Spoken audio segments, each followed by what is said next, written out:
This presentation of the Law of Success in 16 Lessons by Napoleon Hill is brought to you by audioenlightenment.com. Copyright 2011, all rights reserved. The Law of Success, Lesson 9, the habit of doing more than paid for. Remember, you can do it if you believe you can. It may seem to be a departure from the subject of this lesson to start the lesson with a discussion of love, but if you will reserve your opinion until you have completed the lesson, you may be ready to agree that the subject of love could not have been omitted without impairing the value of this lesson. The word love is here used in an all-embracing sense. There are many objects, motives, and people which arouse one's love nature. There is some work which we do not like, some that we do like moderately and under certain conditions. There may be work that we actually love to do. Great artists, for example, generally love their work. The day laborer, on the other hand, usually not only dislikes his work, but may actually hate it. Work which one does merely for the sake of earning a living is seldom liked. More often it is disliked or even hated. When engaged in work which he loves, a man may labor for an unbelievably long period of hours without becoming fatigued. Work that a man dislikes or hates brings on fatigue very quickly. A man's endurance, therefore, depends very largely on the extent to which he likes, dislikes, or loves that which he is doing. We are here laying the foundation, as you will of course observe, for the statement of one of the most important laws of this philosophy. A man is most efficient and will work more quickly and easily succeed when engaged in work that he loves or work that he performs in behalf of some person whom he loves. Whenever the element of love enters into any task that one performs, the quality of the work becomes immediately improved and the quantity increased, without a corresponding increase in the fatigue caused by that work. Some years ago, a group of socialists, or perhaps they called themselves cooperators, organized a colony in Louisiana, purchased several hundred acres of farmland, and started to work out an ideal which they believed would give them greater happiness in life, and fewer of the worries, through a system that provided each person with work at the sort of labor he liked best. Their idea was to pay no wages to anyone. Each person did the work he liked best, or for that which he might be best equipped, and the products of their combined labors became the property of all. They had their own dairy, their own brick-making plant, their own cattle, poultry, etc. They had their own schools and a printing plant through which they published a paper. A Swedish gentleman from Minnesota joined the colony, and at his own request he was placed at work in the printing plant.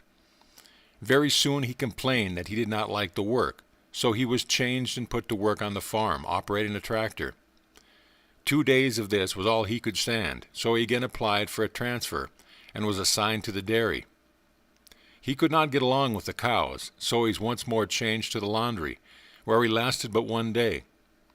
One by one he tried every job on the works, but liked none of them. It had begun to look as if he did not fit in with the cooperative idea of living, and he was about to withdraw when someone happened to think of one job he had not yet tried, in the brick plant. So he was given a wheelbarrow and put to work, wheeling bricks from the kiln and stacking them in piles in the brickyard. A week's time went by, and no complaint was registered by him.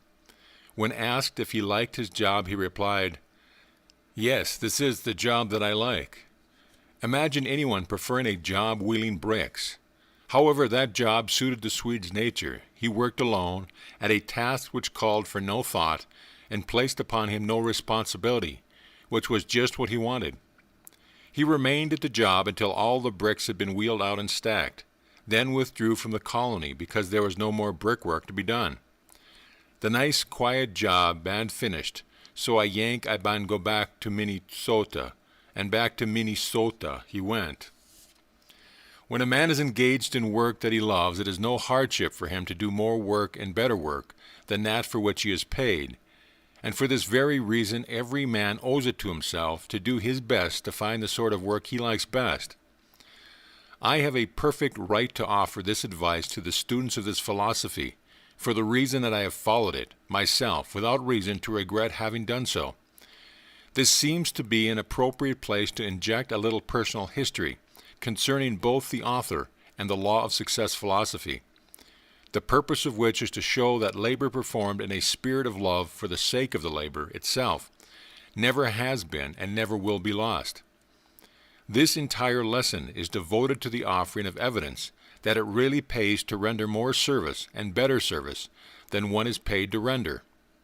What an empty and useless effort this would be if the author had not, himself, practiced this rule long enough to be able to say just how it works out. For over a quarter of a century, I have been engaged in the labor of love out of which this philosophy has been developed, and I am perfectly sincere when I repeat that which I have stated elsewhere in this course, that I have been amply paid for my labors, but the pleasure I have had as I went along, even if I received nothing more. My labors on this philosophy made it necessary many years ago for me to choose between immediate monetary returns, which I might have enjoyed by directing my efforts along purely commercial lines, and remuneration that comes in later years, and which is represented by both the useful financial standards and other forms of pay, which can be measured only in terms of accumulated knowledge that enables one to enjoy the world about him more keenly. The man who engages in work that he loves best does not always have the support in his choice of his closest friends and relatives. Combating negative suggestions from friends and relatives has required an alarming proportion of my energies during the years that I have been engaged in research work for the purpose of gathering, organizing, classifying, and testing the material which has gone into this course. These personal references are made solely for the purpose of showing the students of this philosophy that seldom, if ever, can one hope to engage in the work one loves best without meeting with obstacles of some nature. Generally, the chief obstacles in the way of one engaging in the sort of work one loves best is that it may not be the work which brings the greatest remuneration at the start. To offset this disadvantage, however, the one who engages in the sort of work he loves is generally rewarded with two very decided benefits. Namely, first, he usually finds in such work the greatest of all rewards, happiness, which is of course priceless. And secondly, his actual reward in money, when averaged over a lifetime of effort, is generally much greater for the reason that labor which is performed in a spirit of love is usually greater in quantity and finer in quality than that which is performed solely for money.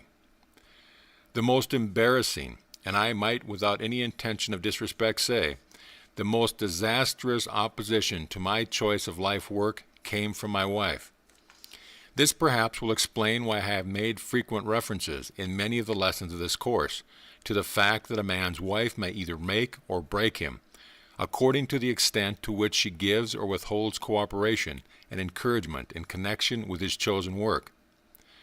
My wife's idea was that I should accept a salaried position that would ensure a regular monthly income, because I had shown, by a few salaried positions I had held, that I had marketable ability which should command an income from $6,000 to $10,000 a year without any great effort on my part. In a way, I saw my wife's viewpoint and was in sympathy with it, because we had young growing children coming on who needed clothes and education, and a regular salary, even though it were not large, seemed to be a necessity. Despite this logical argument, however, I chose to override my wife's counsel.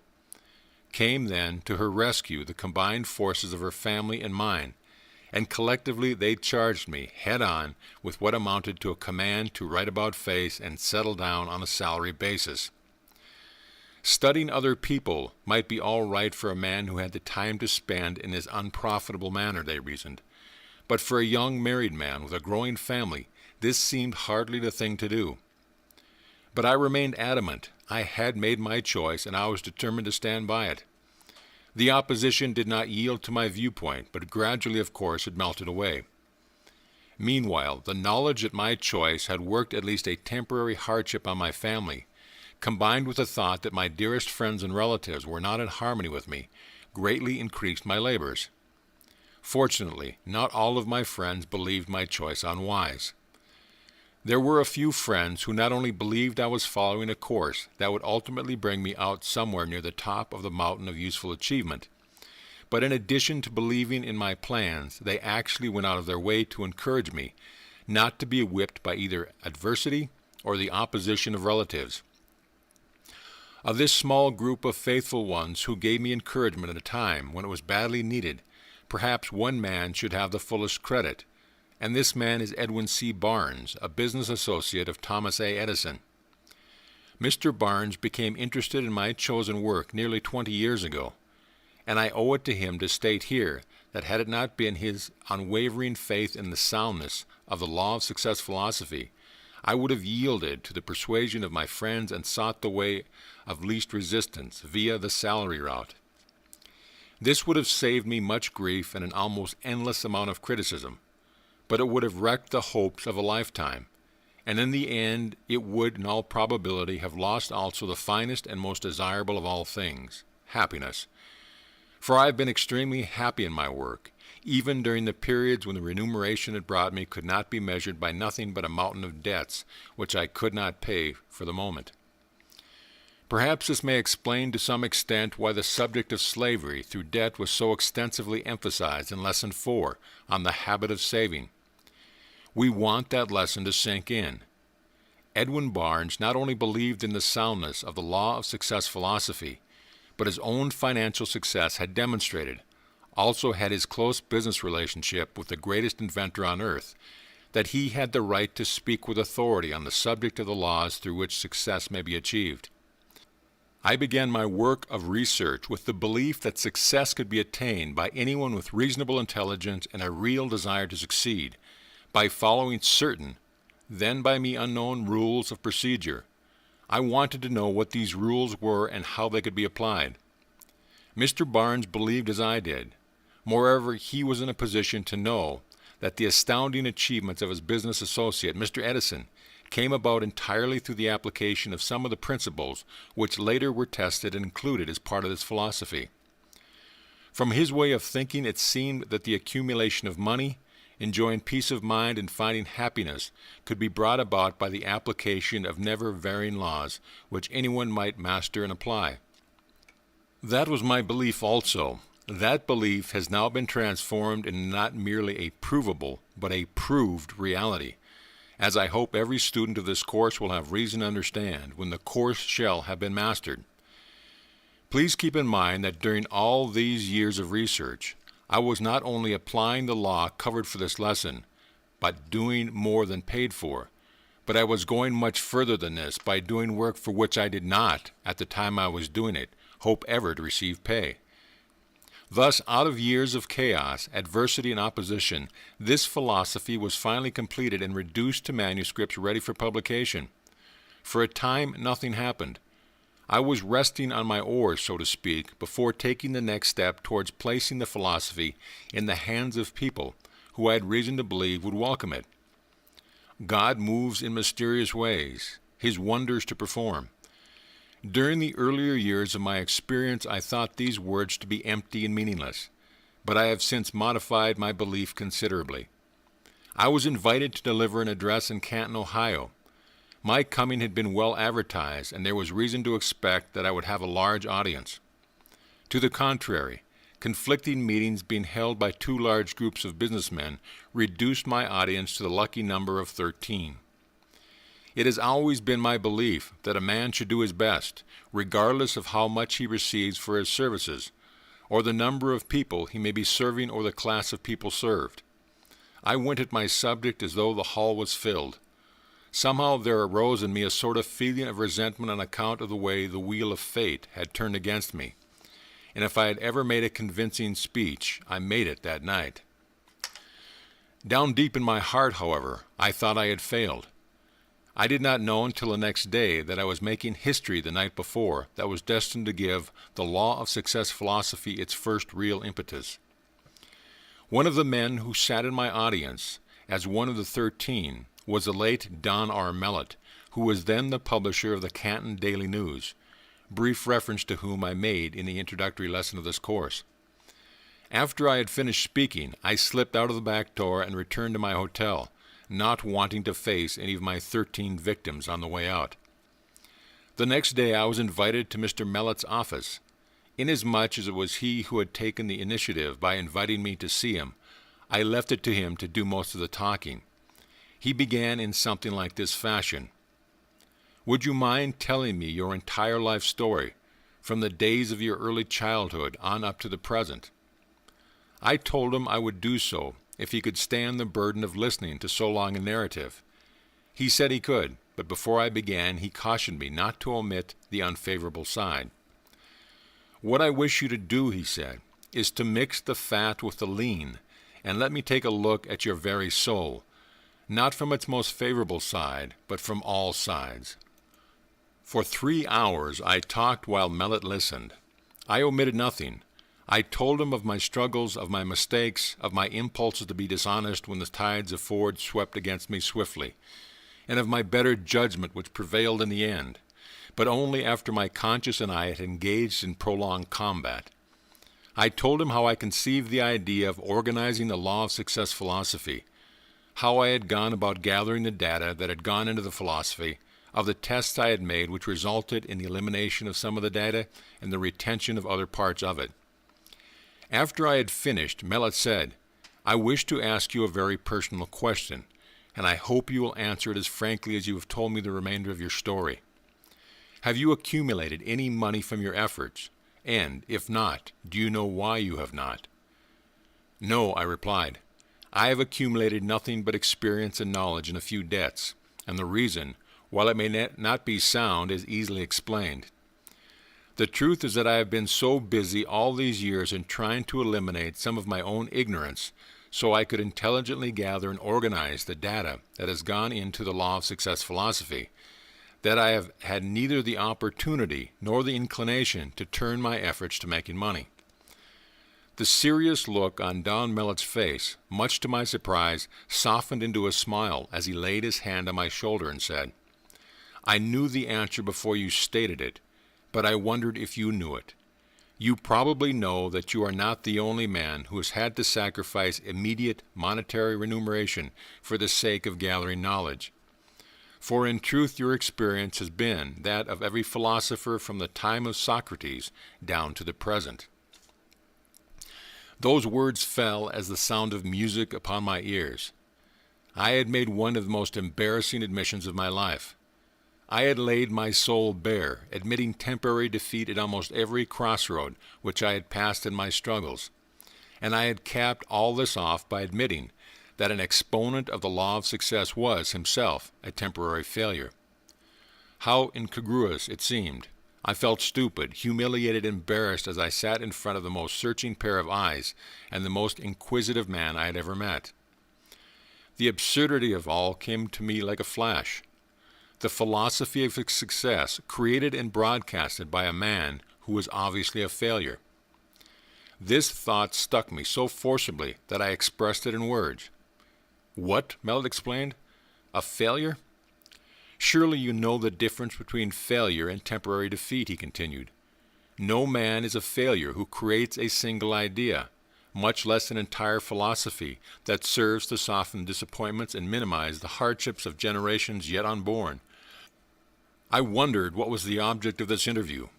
My first conjecture was that Mellett wanted some facts on which to base an attack in his newspaper on the law of success philosophy. Perhaps this thought grew out of some of my previous experiences with newspapermen, a few of whom had been antagonistic towards me. At any rate, I decided at the outset of the interview to give him the facts, without embellishment, come from it what would. Before I left Mellett's office, we had become business partners, with the understanding that he could resign as publisher of the Canton Daily News and take over the management of all my affairs as soon as this could be arranged.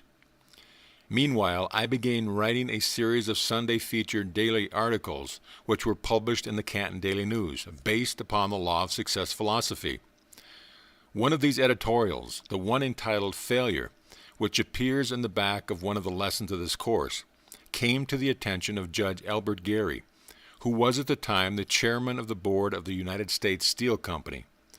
This resulted in the opening of communication between Mellett and Judge Gary, which in turn led to Judge Gary's offer to purchase the Law of Success course for the use of the employees of the Steel Corporation in the manner described in the introductory lesson. The tides of fortune had begun to turn in my favor.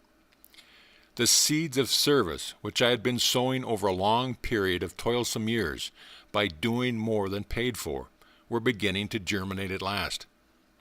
Despite the fact that my partner was assassinated before our plans had much more than started, and Judge Gary died before the Law of Success philosophy could be rewritten so it conformed to his requirements, the love's labor lost on that fateful night when I spoke to an audience of 13 in Canton, Ohio, started a chain of events which now move rapidly without thought or effort on my part.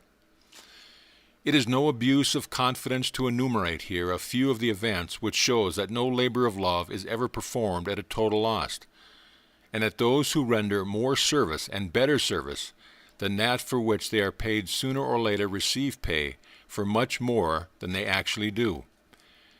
As this lesson is ready to go to the publisher, some of the following well-known concerns are considering favorably the purchase of the Law of Success course for all their employees, while others have actually arranged for the purchase of the course.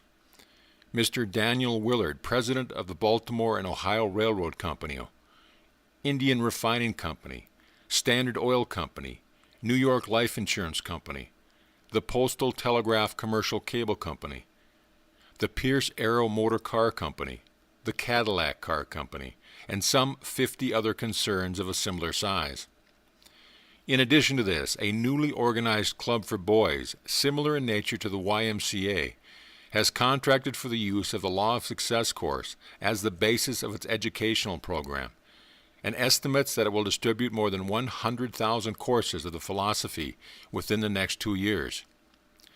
Quite aside from these sources of distribution, the Ralston University Press of Meridian, Connecticut, has contracted to publish and distribute the course to individuals throughout the United States, and perhaps in some foreign countries. How many courses they will distribute cannot be accurately estimated, but when one stops to consider the fact that they have a mailing list of approximately 800,000 people who have faith in anything they offer for sale, it seems very reasonable to suppose that their distribution will place tens of thousands of courses in the hands of men and women who are earnestly searching for the knowledge conveyed by the Law of Success philosophy. Perhaps it is unnecessary, but I wish to explain that my only object in here relating the story of how the Law of Success philosophy has gained the recognition described is to show how the law upon which this lesson is based actually works out in the practical affairs of life. If I could have made this analysis without the use of the personal pronoun, I would have done so. With this background of history concerning the Law of Success philosophy as a whole, and this lesson in particular, you are better prepared to accept as sound the law of which this lesson is based. There are more than a score of sound reasons why you should develop the habit of performing more service and better service than that for which you are paid, despite the fact that a large majority of the people are not rendering such service. There are 2 reasons, however, for rendering such service which transcend in importance all the others, namely, first, by establishing a reputation as being a person who always renders more service and better service than that for which he is paid, you will benefit by comparison with those around you who do so not render such service, and the contrast will be so noticeable that there will be keen competition for your services, no matter what your life work may be. It would be an insult to your intelligence to offer proof of the soundness of this statement, because it is obviously sound. Whether you are preaching sermons, practicing law, writing books, teaching school, or digging ditches, you will become more valuable, and you will be able to command greater pay the minute you gain recognition as a person who does more than that for which he is paid. Second, by far the most important reason why you should render more service than that for which you are paid is a reason that is basic and fundamental in nature, may be described in this way. Suppose that you wish to develop a strong right arm, and suppose that you try to do so by tying the arm to your side with a rope, thus taking it out of use and giving it a long rest. Would disuse bring strength, or would it bring atrophy and weakness, resulting finally in your being compelled to have the other arm removed? You know that if you wished a strong right arm, you could develop such an arm only by giving it the hardest sort of use. Take a look at the arm of a blacksmith if you wish to know how an arm may be made strong. Out of resistance comes strength. The strongest oak tree of the forest is not the one that is protected from the storm and hidden from the sun, but it is the one that stands in the open, where it is compelled to struggle for its existence against the wind and rain and the scorching sun. It is through the operation of one of nature's unvarying laws that struggle and resistance develop strength. And the purpose of this lesson is to show you how to harness this law, and so use it that it will aid you in your struggle for success. By performing more service and better service than that for which you are now paid, you not only exercise your service-rendering qualities, and thereby develop skill and ability on an extraordinary sort, but you build reputation that is valuable. If you form the habit of rendering such service, you will become so adept in your work that you can command greater remuneration than those who do not perform such service. You will eventually develop sufficient strength to enable you to remove yourself from any undesirable station in life, and no one can or will desire to stop you. If you are an employee, you can make yourself so valuable through this habit of performing more service than that for which you are paid, that you can practically set your own wages, and no sensible employer will try and stop you. If your employer should be so unfortunate as to try to withhold from you the compensation to which you are entitled, this will not long remain as a handicap, because other employers will discover this unusual quality and offer you employment. The very fact that most people are rendering as little service as they can possibly get by with serves as an advantage to all who are rendering more services than that for which they are paid, because it enables all who do this to profit by comparison. You can get by if you render as little service as possible, but that is all you will get. And when work is slack and retrenchment sets in, you will be one of the first to be dismissed. For more than 25 years, I have carefully studied men with the object of ascertaining why some achieve noteworthy success, while others with just as much ability do not get ahead. And it seems significant that every person whom I observed applying this principle of rendering more service than that for which he was paid was holding a better position and receiving more pay than those who merely performed sufficient service to get by with. Personally, I never received a promotion in my life that I could not trace directly to recognition that I had gained by rendering more service and better service than that for which I was paid. I am stressing the importance of making this principle a habit as a means of enabling an employee to promote himself to a higher position, with greater pay, for the reason that this course will be studied by thousands of young men and young women who work for others. However, the principle applies to the employer or to the professional man or woman just the same as to the employee. Observance of this principle brings a twofold reward. First, it brings the reward of greater material gain than that enjoyed by those who do not observe it. And second, it brings that reward of happiness and satisfaction, which comes only to those who render such service. If you receive no pay except that which comes in your pay envelope, you are underpaid, no matter how much money that envelope contains. My wife has just returned from the public library with a book for me to read. The book is entitled Observation, Every Man His Own University by Russell H. Conwell. By chance, I opened this book at the beginning of the chapter entitled Every Man's University, and as I had read it through, my first impulse was to recommend that you go to the public library and read the entire book. But upon second thought, I will not do this. Instead, I will recommend that you purchase the book and read it. Not once, but 100 times, because it covers the subject of this lesson as though it had been written for that purpose. Covers it in a far more impressive manner than I could do it.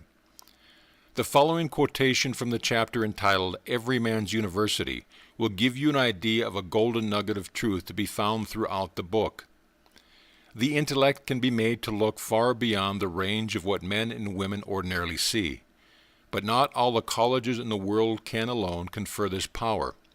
This is the reward of self-culture. Each must acquire it for himself, and perhaps this is why the power of observing deeply and widely is so much often found in those men and those women who have never crossed the thresholds of any college, but the University of Hard Knocks. Read that book as a part of this lesson, because it will prepare you to profit by the philosophy and psychology upon which the lesson is built. We will now analyze the law upon which this entire lesson is founded, namely the law of increasing returns. Let us begin our analysis by showing how nature employs this law on behalf of the tillers of the soil. The farmer carefully prepares the ground, then sows his wheat and waits while the law of increasing returns brings back the seed he has sown, plus a manyfold increase. But for this law of increasing returns man would perish, because he could not make the soil produce sufficient food for his existence. There would be no advantage to be gained by sowing a field of wheat if the harvest yield did not return more than was sown.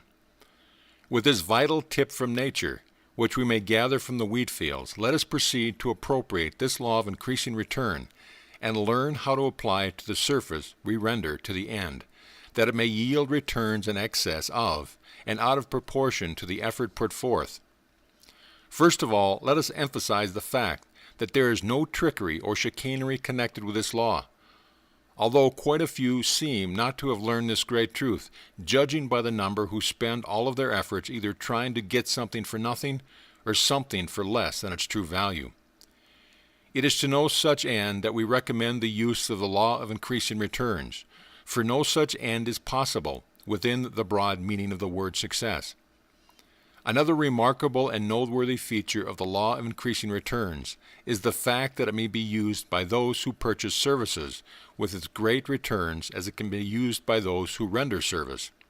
For proof of which we have but to study the effects of Henry Ford's famous $5 a day minimum wage scale, which he inaugurated some years ago.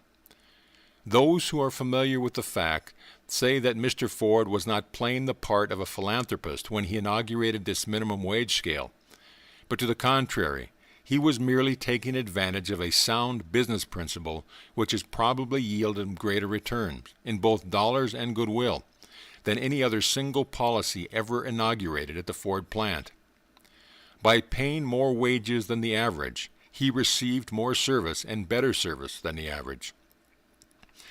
At a single stroke, through the inauguration of that minimum wage policy, Ford attracted the best labor on the market and placed a premium upon the privilege of working in his plant.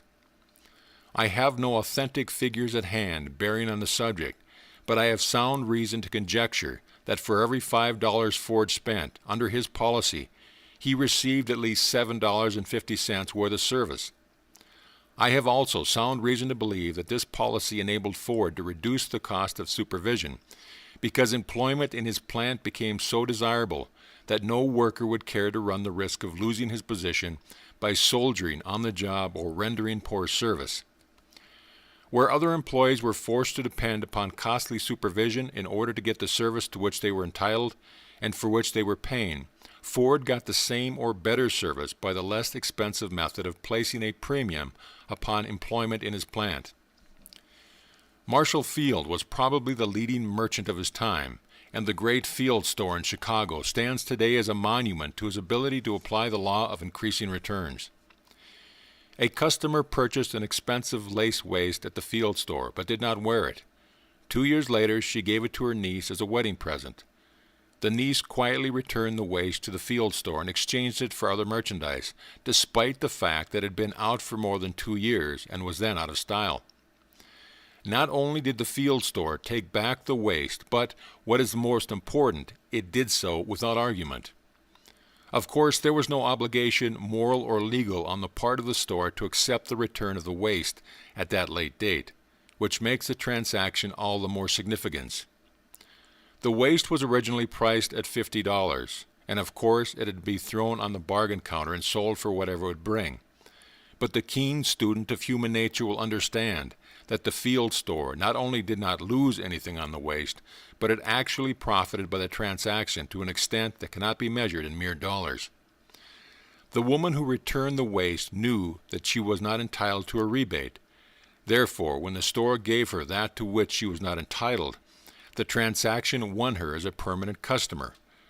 But the effect of the transaction did not end there. It only began. For this woman spread the news of the fair treatment she had received at the field store, far and near. It was the talk of the woman of her set for many days. And the field store received more advertising from the transaction than it could have purchased in any other way with 10 times the value of the waste. The success of the field store was built largely upon Marshall Field's understanding of the law of increasing returns, which prompted him to adopt, as a part of this business policy, the slogan, "The customer is always right." When you do only that for which you are paid, there is nothing out of the ordinary to attract favorable comment about the transaction. But when you are willing to do more than that for which you are paid, your action attracts the favorable attention of all who are affected by the transaction, and goes another step towards establishing a reputation that will eventually set the law of increasing returns to work in your behalf. For this reputation will create a demand for your services far and wide. Carroll Downs went to work for W.C. Durant, the automobile manufacturer, in a minor position. He is now Mr. Durant's right-hand man and the president of one of his automobile distributing companies. He promoted himself into this profitable position solely through the aid of the law of increasing returns, which he put into operation by rendering more service and better service than that for which he was paid. In a recent visit with Mr. Downs, I asked him to tell me how he managed to gain promotion so rapidly. In a few brief sentences, he told me the whole story. "When I first went to work with Mr. Durant," said he, "I noticed that he always remained at the office long after all the others had gone home for the day, and I made it my business to stay there also. No one asked me to stay, but I thought someone should be there to give Mr. Durant any assistance he may need. Often he would look around for someone to bring him a letter file or render some other trivial service, and always he found me ready there to serve him. He got into the habit of calling on me. This is about all there is to the story. He got into the habit of calling on me." Read that sentence again for its full meaning of the richest sort. Why did Mr. Durant get into the habit of calling on Mr. Downs? Because Mr. Downs made it his business to be on hand where he could be seen. He deliberately placed himself in Mr. Durant's way in order that he might render service that would place the law of increasing returns back of him. Was he told to do this? No. Was he paid to do this? Yes. He was paid by the opportunity it offered for him to bring himself to the attention of the man who had it within his power to promote him. We are now approaching the most important part of this lesson, because this is an appropriate place at which to suggest that you have the same opportunity to make use of the law of increasing returns that Mr. Downs had. And you can go about the application of the law in exactly the same way that he did, by being on hand and ready to volunteer your services in the performance of work which others may shirk because they are not paid to do it. Stop. Don't say it, don't even think it if you have the slightest intention of springing the old time-worn phrase entitled, "But my employer is different." Of course he is different. All men are different in most respects. But they are very much alike in this: they are somewhat selfish.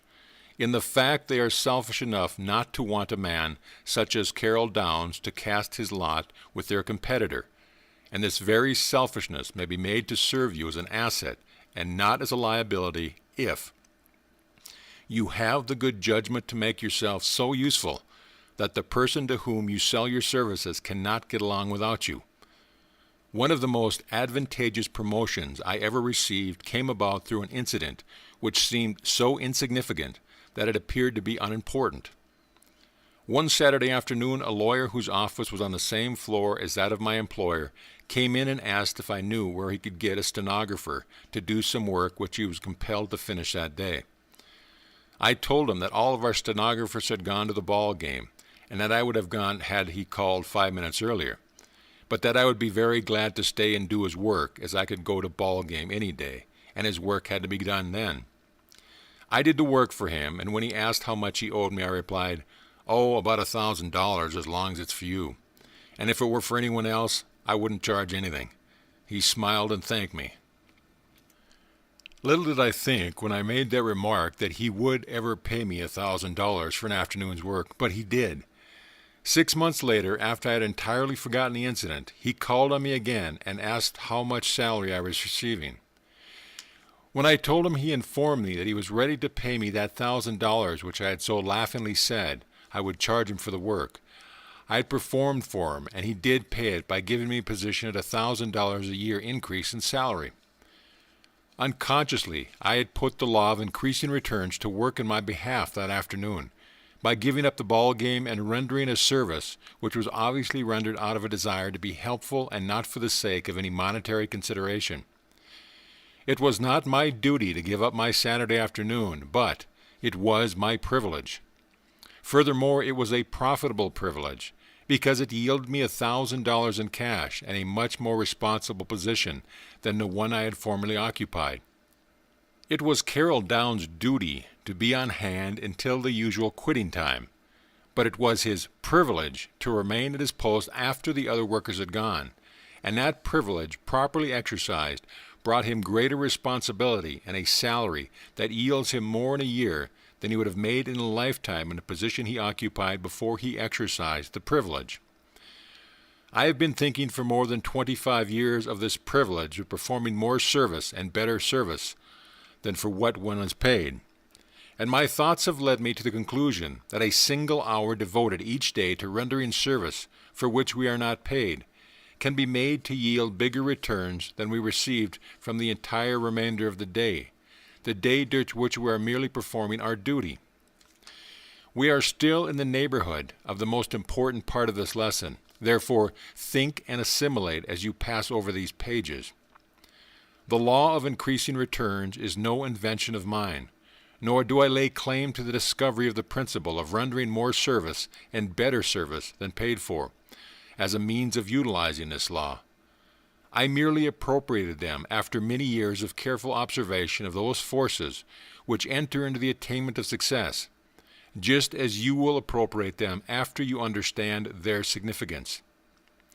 You might begin this appropriation process now by trying an experiment which may easily open your eyes and place back of your efforts powers that you did not know you possessed.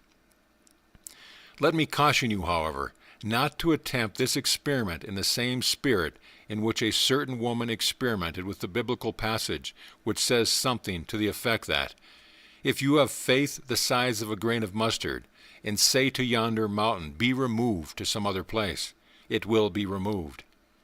This woman lived near a high mountain that she could see from her front door. Therefore, as she retired that night, she commanded the mountain to remove itself to some other place.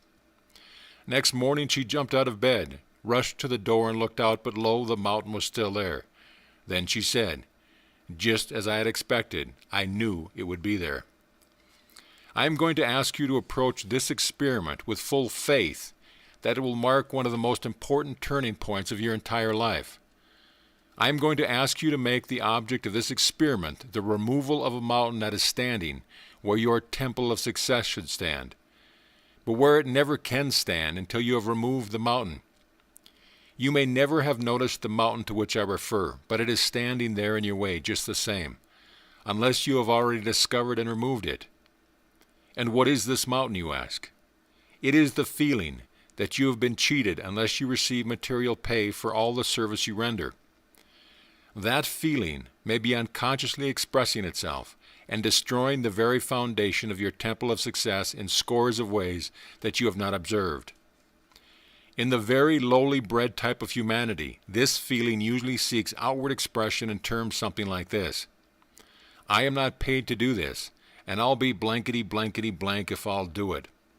You know the type of person to which reference is made. You have met with it many times, but you have never found a single person of this type who is successful, and you never will. Success must be attracted through understanding and application of laws which are as immutable as the laws of gravitation. It cannot be driven into the corner and captured as one would capture a wild steer. For this reason, you are requested to enter into the following experiment with the object of familiarizing yourself with one of the most important of these laws, namely the law of increasing returns. The experiment. During the next 6 months, make it your business to render useful service to at least one person every day, for which you neither expect nor accept monetary pay. Go at this experiment with faith that it will uncover for your use one of the most powerful laws that enter into the achievement of enduring success, and you will not be disappointed. The rendering of this service may take on any one or more of a score of forms. For example, it may be rendered personally to one or more specific persons, or it may be rendered to your employer in the nature of work that you perform after hours. Again, it may be rendered to entire strangers whom you never expect to see again. It matters not to whom you render this service, so long as you render it with willingness, and solely for the purpose of benefiting others.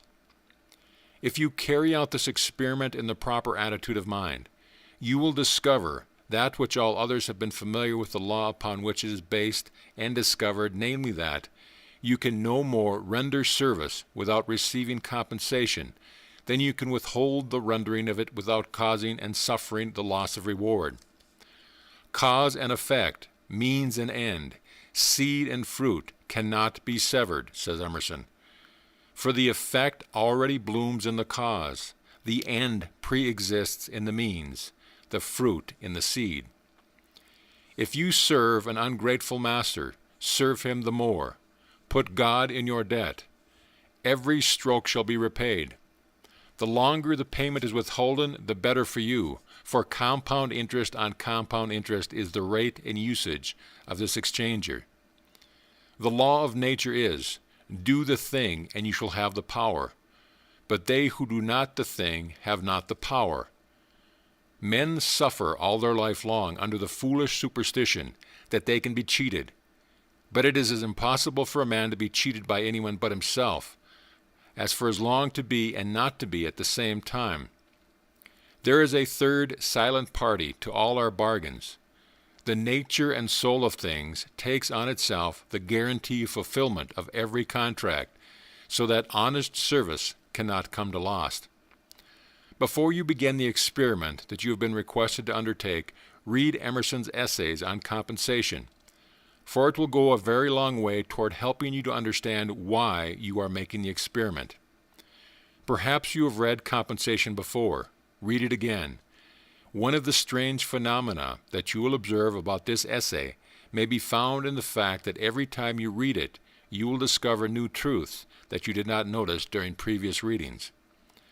A few years ago, I was invited to deliver the graduation address before the students of an Eastern college. During my address, I dwelt at length and with all the emphasis at my command on the importance of rendering more service and better service than that for which one is paid.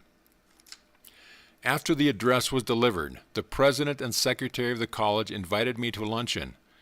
While we were eating, the secretary turned to the president and said, "I have just found out what this man is doing. He is putting himself ahead in the world by first helping others to get ahead." In that brief statement, he had epitomized the most important part of my philosophy on the subject of success. It is literally true that you can succeed best and quickest by helping others to succeed. Some 10 years ago, when I was engaged by an advertising agency, I built my entire clientele by the application of the fundamentals upon which this lesson is founded. By having my name placed on the follow-up list of various mail-order houses, I received their sales literature. When I received a sales letter or a booklet or a folder which I believed I could improve, I went right to work on it and made the improvement, then sent it back to the firm that had sent it to me, with a letter stating that this was but a trifling sample of what I could do, that there were plenty of other good ideas where the one came from, and that I would be glad to render regular service for a monthly fee. Invariably, this brought an order for my services. On one occasion, I remember that the firm was dishonest enough to appropriate my idea and use it without paying me for it, but this turned out to be an advantage to me in this way. A member of the firm who was familiar with the transaction started another business, and as a result of the work I had done for his former associates, for which I was not paid, he engaged me to serve him, on the basis that paid me more than double the amount I would have realized from his original firm. Thus the law of compensation gave back to me, and with compound interest added, that which I had lost by rendering service to those who were dishonest. If I were looking for a profitable field of employment today, I could find it by again putting into action this plan of rewriting sales literature as a means of creating a market for my service. Perhaps I would find others who would appropriate my ideas without paying me for them. But by and large, people would not do this for the simple reason that it would be more profitable for them to deal fairly with me and thereby avail themselves of my continued service. Several years ago, I was invited to deliver a lecture before the students of the Palmer School at Davenport, Iowa. My manager completed arrangements for me to accept the invitation under the regular terms, in effect at that time, which were $100 for the lecture and my traveling expenses. When I arrived at Davenport, I found a reception committee awaiting me at the depot, and that evening I was given one of the warmest welcomes I had ever received during my public career up to that time. I met many delightful people, from whom I gathered many valuable facts that were of benefit to me. Therefore, when I was asked to make out my expense account so the school could give me a check, I told them that I had received my pay many times over by that which I learned while I was there. I refused my fee and returned to my office in Chicago, feeling well repaid for the trip. The following morning, Dr. Palmer went before the 2,000 students of his school and announced what I had said about feeling repaid by what I had learned and added. In the 20 years that I had been conducting this school, I have had scores of speakers address the student body. But this is the first time I have ever known a man to refuse his fee because he felt that he had been repaid for his services in other ways. This man is the editor of a national magazine, and I advise every one of you to subscribe for that magazine, because such a man as this must have that much each of you will need when you go into the field and offer your services. By the middle of that week, I had received more than $6,000 for subscriptions to the magazine over which I was editor. And during the following 2 years, these same 2,000 students and their friends sent in more than $50,000 for subscriptions. Tell me if you can, how or where I could have invested $100 as profitably as this, by refusing to accept my $100 fee, and thereby setting the law of increasing returns to work in my behalf. We go through two important periods in this life.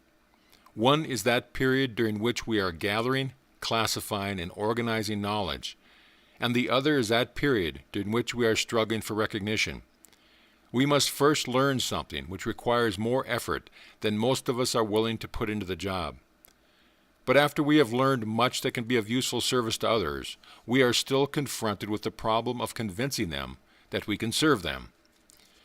One of the most important reasons why we should always be not only ready but willing to render service is the fact that every time we do so, we gain thereby another opportunity to prove to someone that we have ability. We go just one more step toward gaining the necessary recognition that we must all have. Instead of saying to the world, "Show me the color of your money, and I will show you what I can do," reverse the rule and say, "Let me show you the color of my service, so that I may take a look at the color of your money, if you like my service." In 1917, a certain woman who was then nearing the 50-year-old milepost of life was working as a stenographer at $15 a week. Judging by the salary, she must have been none too competent in that work. Now note this change. Last year, this same woman cleared a little over $100,000 on the lecture platform. What bridged that mighty chasm between these two earning capacities, you ask, and I answer. The habit of performing more service and better service than that for which she was paid, thereby taking advantage of the law of increasing returns. This woman is well known throughout the country, as she is now a prominent lecturer on the subject of applied psychology. Let me show you how she harnessed this law of increasing returns. First, she goes into a city and delivers a series of 15 free lectures. All may attend who will, without money and without price.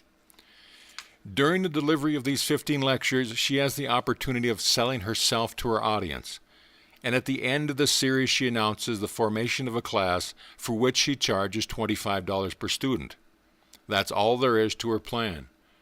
Where she is commanding a small fortune for a year's work, there are scores of much more proficient lecturers who are barely getting enough from their work to pay their expenses, simply because they have not yet familiarized themselves with the fundamentals upon which this lesson is based, as she has done.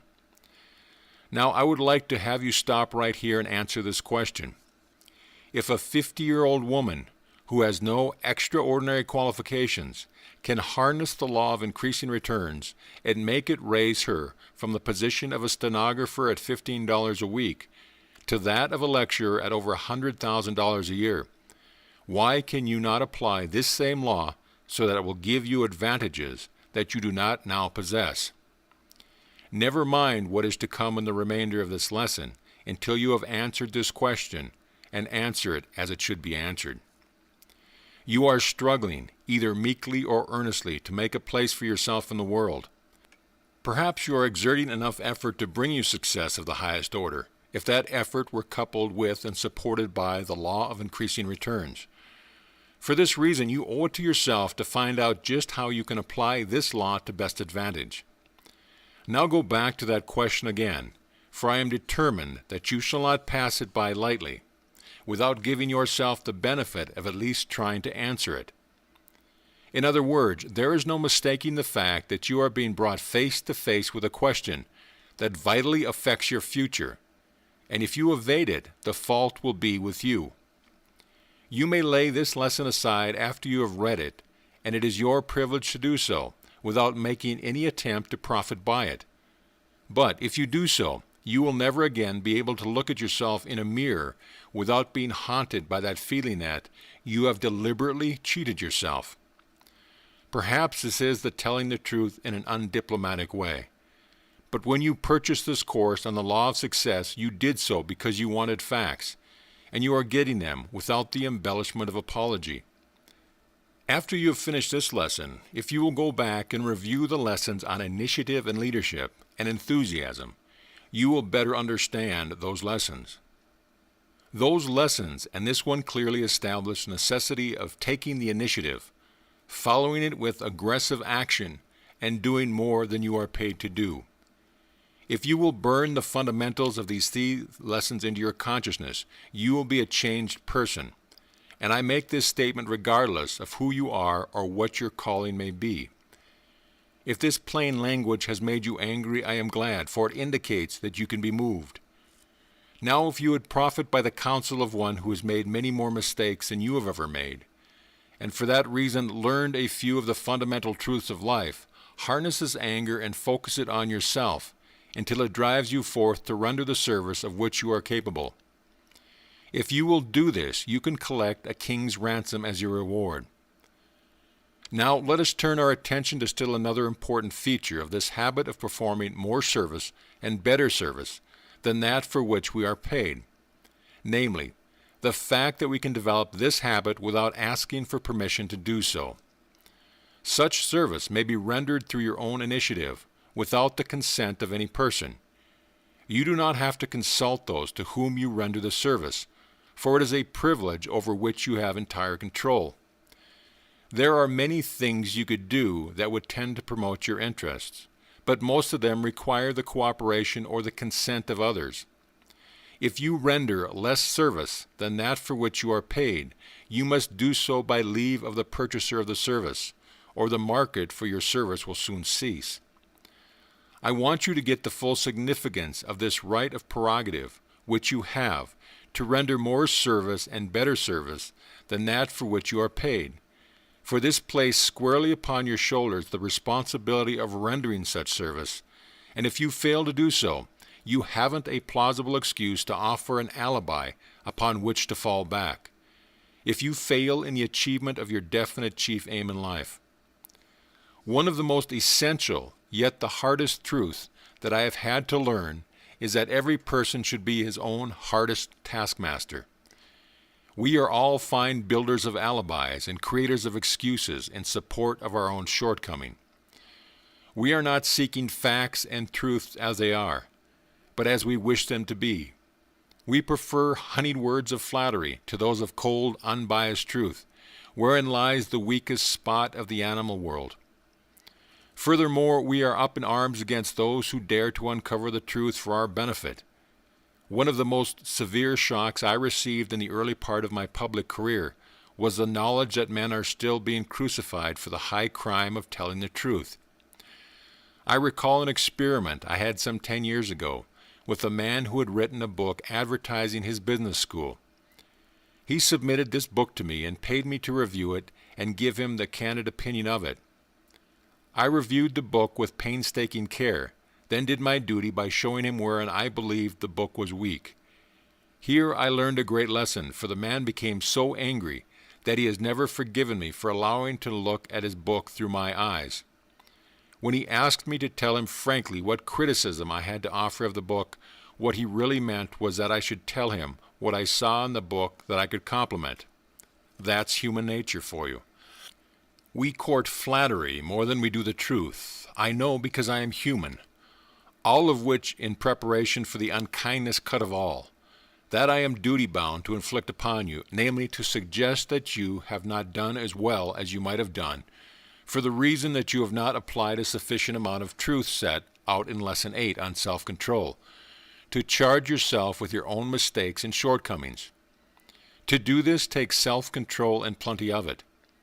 If you paid some person who had the ability and the courage to do it $100 to strip you of your vanity and conceit and love for flattery, so that you might see the weakest part of your makeup, the price would be reasonable enough.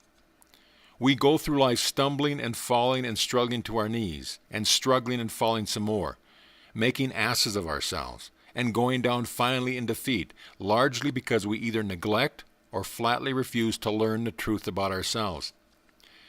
Since I have come to discover some of my own weaknesses through my work of helping others discover theirs, I blush with shame when I take a retrospective view of life and think how ridiculous I must have seemed in the eyes of those who could see me as I wouldn't see myself. We parade before the enlarged shadows of our own vanity and imagine that those shadows are our real selves, while the few knowing souls with whom we meet stand in the background and look at us with pity or with scorn. Hold on a minute, and I am not through with you yet. You have paid me to delve into the depths of your real self and give you an introspective inventory of what is in there. And I am going to do the job right, as nearly as I can. Not only have you been fooling yourself as to the real cause of your failures in the past, but you have tried to hang these causes on the door of someone else. When things did not go to suit you, instead of accepting full responsibility for the cause, you have said, "Oh, hang this job. I don't like it, the way they are treating me, so I am going to quit." Don't deny it. Now let me whisper a little secret in your ear, a secret which I have had to gather from grief and heartaches and unnecessary punishment of the hardest sort. Instead of quitting the job because there were obstacles to master and difficulties to be overcome, you should have faced the facts, and then you would have known that life itself is just one long series of mastery of difficulties and obstacles. The measure of a man may be taken very accurately by the extent to which he adapts himself to his environment, and make it his business to accept responsibility for every adversity with which he meets, whether the adversity grows out of the cause within his control or not. Now if you feel that I have panned you rather severely, have pity on me, O fellow wayfarer, for you surely must know that I have had to punish myself more sorely than I have punished you before I learn the truth that I am here passing on to you for your use and guidance.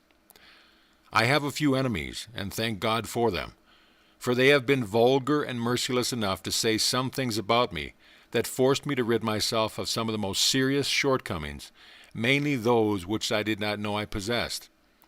I have profited by the criticism of these enemies, with having to pay them for their services in dollars, although I have paid in other ways. However, it was not until some years ago that I caught sight of some of the most glaring faults which were brought to my attention as I studied Emerson's essay on compensation, particularly the following part of it. Our strength grows out of our weaknesses. Not until we are pricked and stung and sorely shot at awakens the indignation which arms itself with secret forces. A great man is always willing to be little. While he sits on the cushion of advantage, he goes to sleep. When he is pushed, tormented, defeated, he has a chance to learn something. He has been put on his wits, on his manhood. He has gained facts. learned his ignorance, is cured of the insanity of conceit, has got moderation and real skill. The wise man always throws himself on the side of his assailants. It is more his interest than it is theirs to find his weak point. Blame is safer than praise. I hate to be defended in a newspaper. As long as all that is said against me, I feel a certain assurance of success. But as soon as honeyed words of praise are spoken of me, I feel as one that lies unprotected before his enemies. Study this, the philosophy of the immortal Emerson, for it may serve you as a modifying force that will temper your mental and prepare you for the battles of life, as carbon tempers the steel. If you are a very young person, you need to study it all the more, for it often requires the stern realities of many years of experience to prepare one to assimilate and apply this philosophy. Better that you should understand these great truths as a result of my undiplomatic presentation of them than to be forced to gather them from the less sympathetic sources of cold experience. Experience is a teacher that knows no favorites. When I permit you to profit by this truth, I have gathered from the teaching of this cold and unsympathetic teacher called experience. I am doing my best to show you favoritism, which reminds me somewhat of the times when my friends used to do his duty by me in the woodshed, always starting with this bit of encouraging philosophy. Son, this hurts me worse than it does you. Thus we approach the close of this lesson without having exhausted the possibility of the subject, nay, without having more than scratched the surface of it. There comes to my mind the story of a romance of long ago, through which I can leave in your mind the main import of this lesson. This story has its setting in the city of Antioch, in ancient Rome, 2,000 years ago, when the great city of Jerusalem and all the land of Judea were under the oppressive heel of Rome.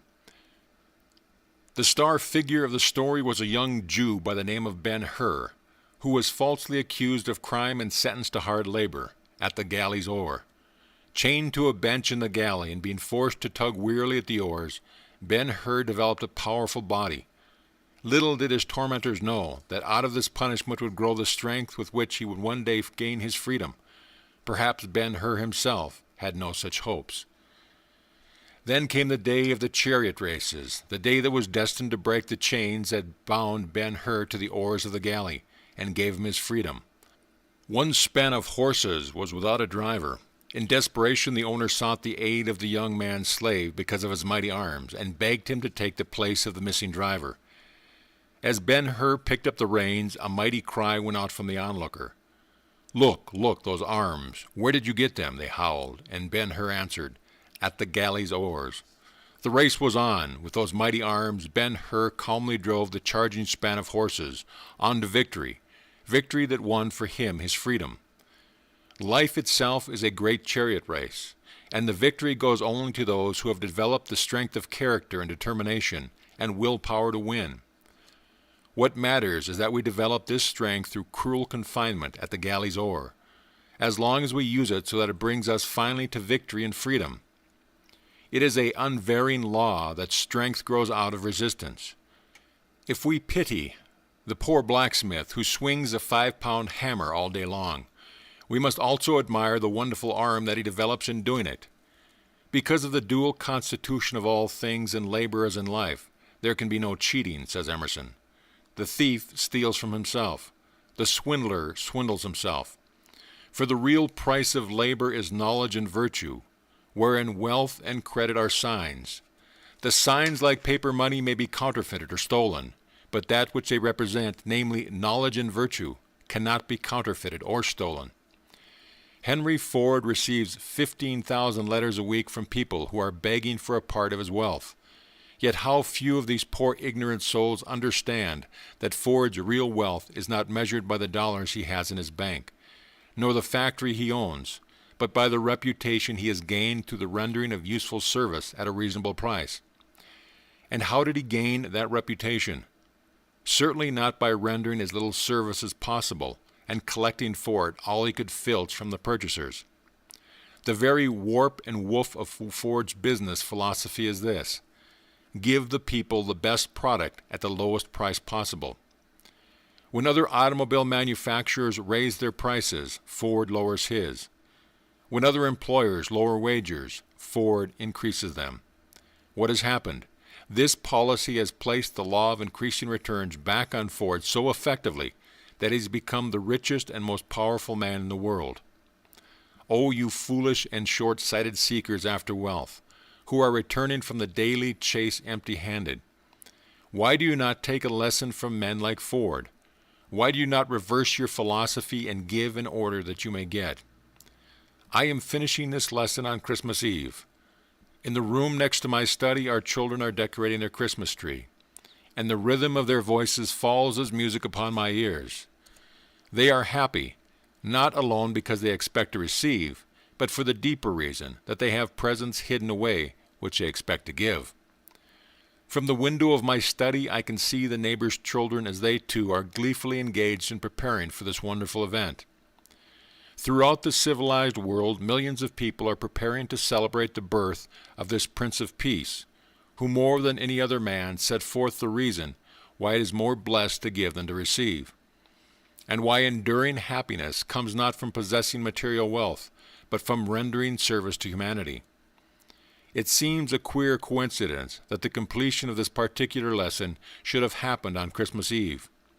Yet I am glad that it has, for this has provided me with sufficient justification for reminding you that nowhere in the entire history of civilization could I have found stronger support of the fundamentals of this lesson than may be found in the Sermon on the Mount in the book of Matthew.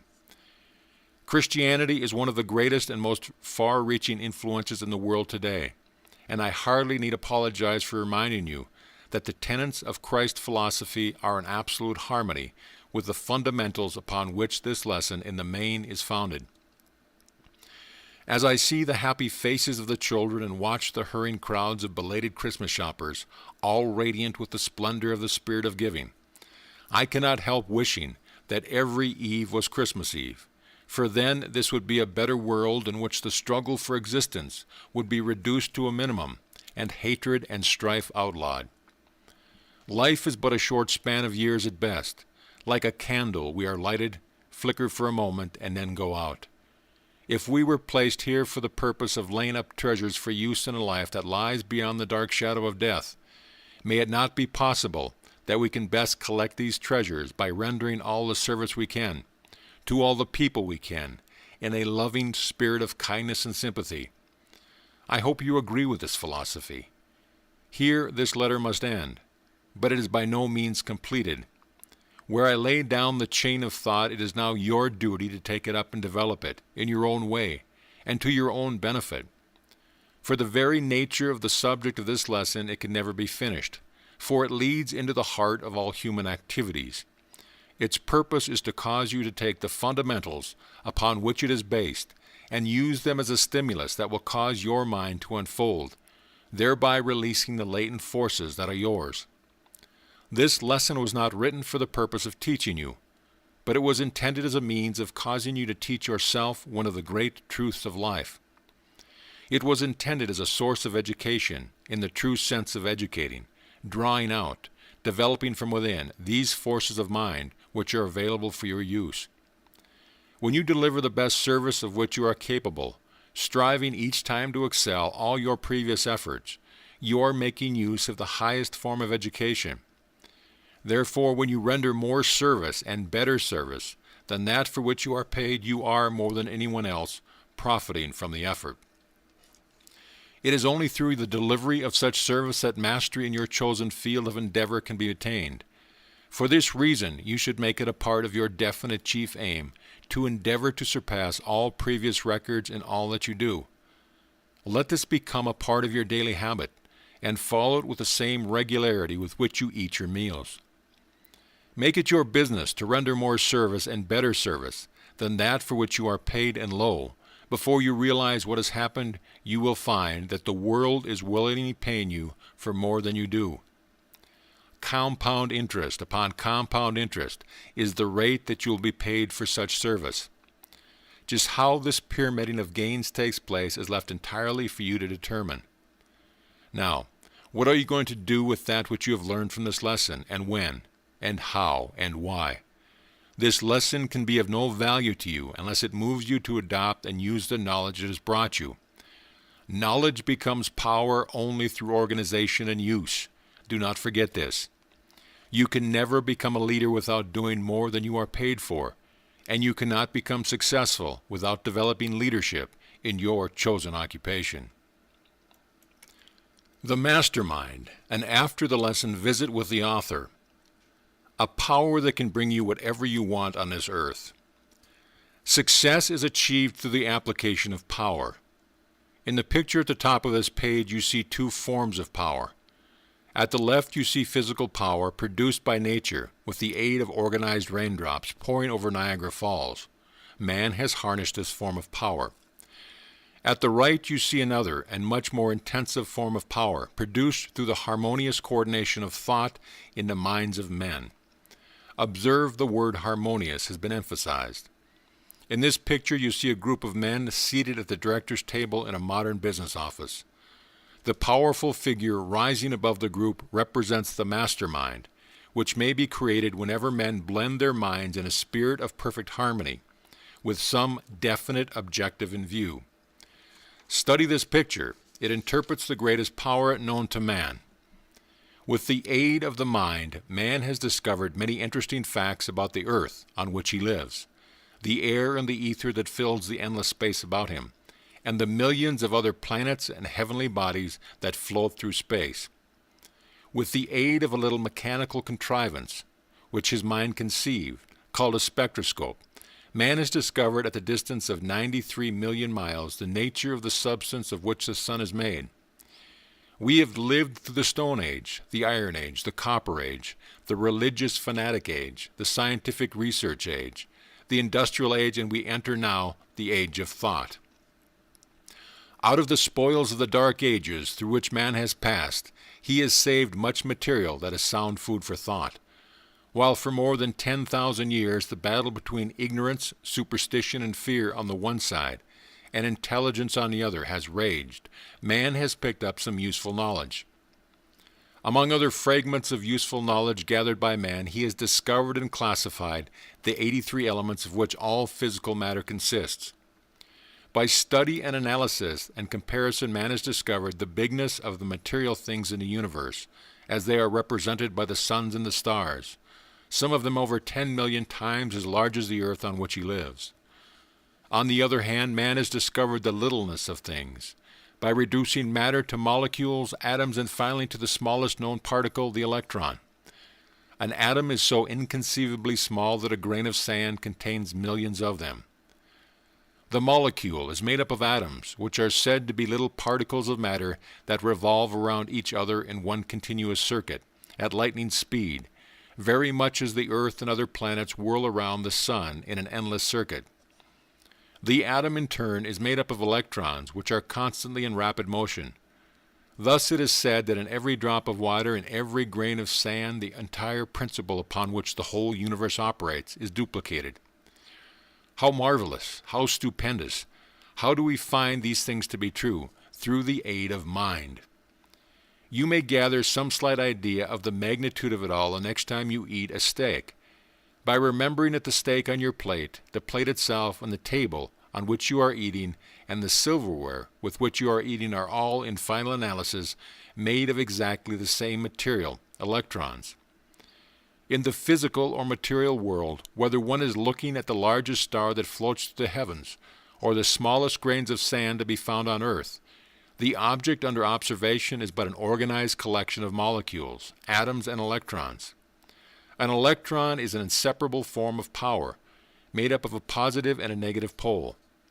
Man knows much about the physical facts of the universe.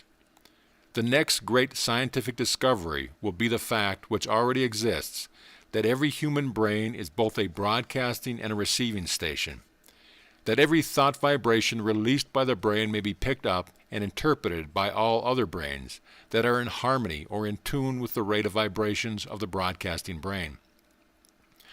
How did man acquire the knowledge that he possesses concerning the physical laws of this earth? How did he learn what has taken place before his time and during his uncivilized period? He gathered this knowledge by turning back the pages of nature's Bible and their viewing the unimpeachable evidence of millions of years of struggle among animals of lower intelligence. By turning back the great stone of pages, man has uncovered the bones, skeletons, footprints, and other unmistakable evidence which Mother Nature has held for his inspection throughout unbelievable periods of time. Now man is about to turn his attention to another section of nature's Bible, the one wherein has been written a history of the great mental struggle that has taken place in the realm of thought. This page is represented by the boundless ether which has picked up and still carries every thought vibration that was ever released from the mind of man. This great page in nature's Bible is one that no human being has been able to tamper with. Its records are positive, and soon they may be clearly interpreted. No interpolations by man have been permitted. Of the authenticity of the story written on this page there can be no doubt.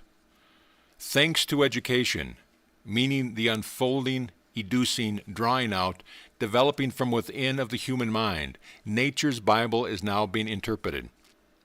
The story of man's long, perilous struggle upward has been written on the pages of this, the greatest of all Bibles.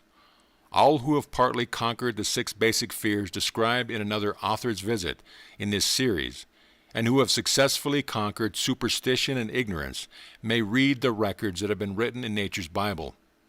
To all others this privilege is denied.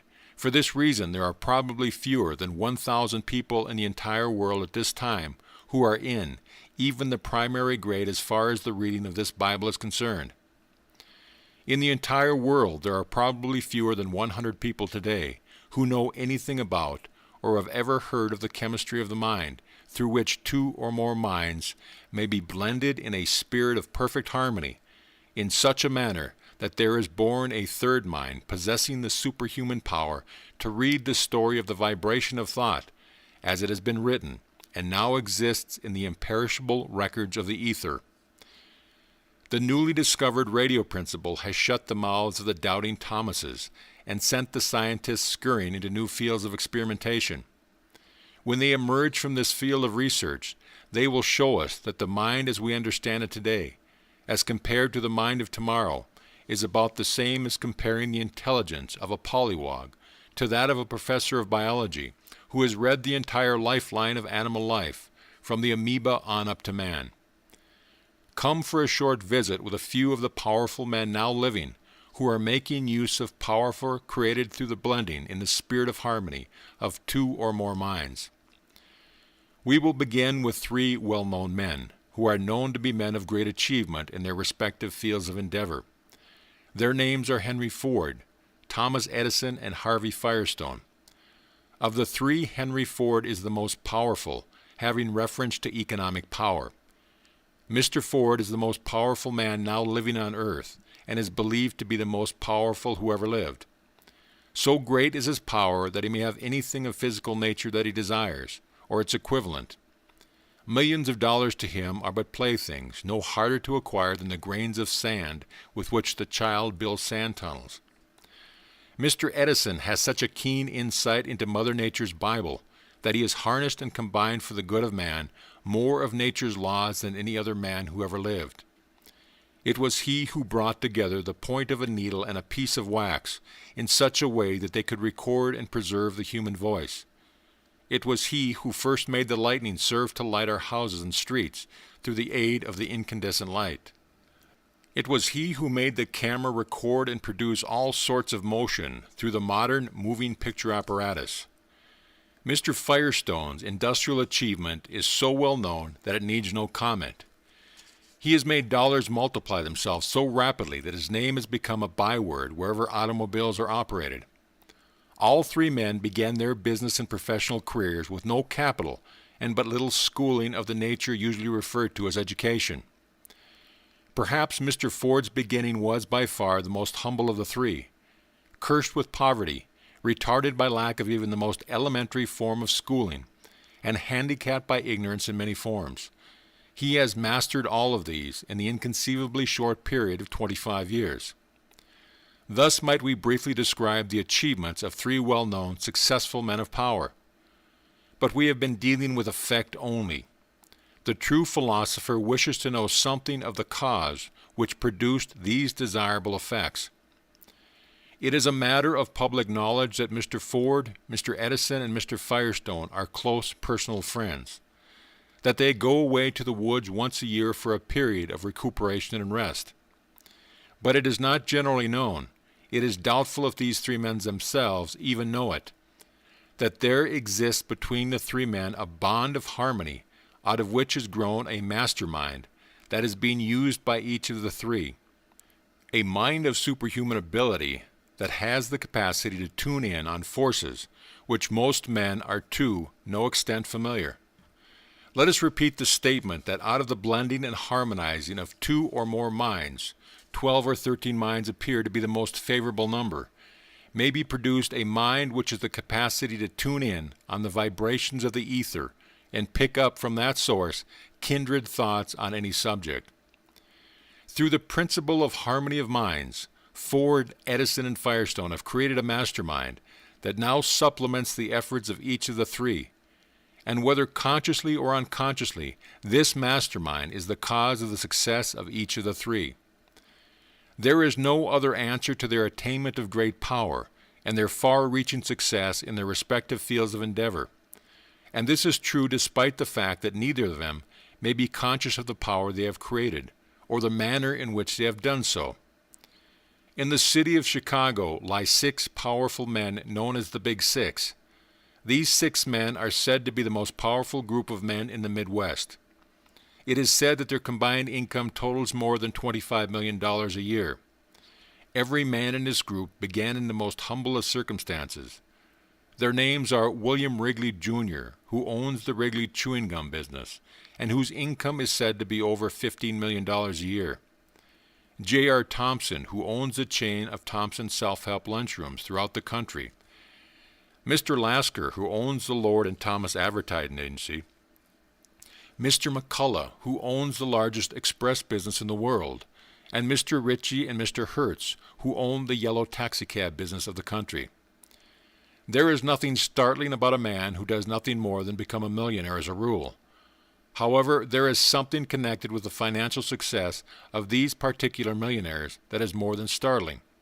For it is well known that there exists between them a bond of friendship, out of which has grown the condition of harmony that produces a mastermind. These 6 men, whether by accident or design, have blended their minds in such a way that the mind of each has been supplanted by a superhuman power known as the mastermind. And that mind has brought each of them more worldly gain than any person could possibly use to advantage. The law upon which the principle of a mastermind operates was discovered by Christ, when he surrounded himself with 12 disciples and created the first 13 club of the world.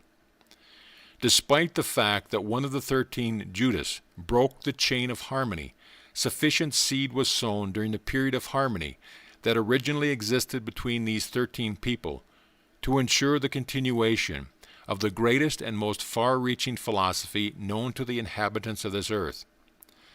Many millions of people believe themselves to possess wisdom. Many of these do possess wisdom in certain elementary stages, but no man may possess real wisdom without the aid of the power known as a mastermind. And such a mind cannot be created except through the principle of blending in harmony of 2 or more minds. Through many years of practical experimentation, it has been found that 13 minds, when blended in a spirit of perfect harmony, produce the most practical results. Upon this principle, whether consciously or unconsciously, is founded all on the great industrial and commercial success that are so abundant in this age. The word merger is becoming one of the most popular words in newspaper parlance, because hardly a day goes by that one may not read of some big industrial, commercial, financial, or railroad merger. Slowly the world is beginning to learn, in a very few minds only, that through friendly alliance and cooperation great power may be developed. The successful business and industrial and financial enterprises are those managed by leaders who either consciously or unconsciously apply the principle of coordinated effort described in this article. If you would be a great leader in any undertaking, surround yourself with other minds that can be blended in the spirit of cooperation, so that they act and function as one.